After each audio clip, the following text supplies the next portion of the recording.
Лято след лято, като бях дете, тук разбрах какво е просто пълна свобода.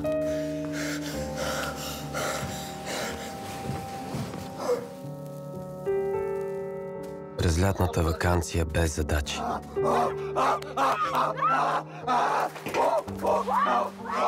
От училище даваха списък с книги да четем, но кой ще се занимава?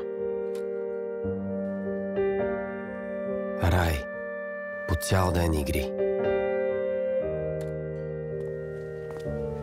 Дядо лягаше за една бърза дрямка, не повече от 5-10 минути след обед. Това беше единственият момент през деня, в който баба ни караше да пазим тишина. И после пак. Цял следобед пред нас, само за игри.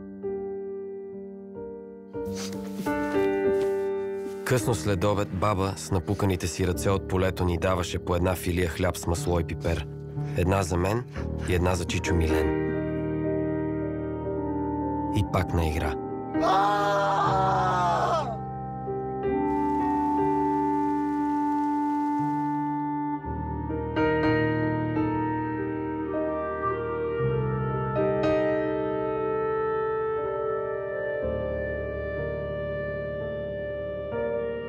Ти какво си спомняш от времето, когато си бил малък?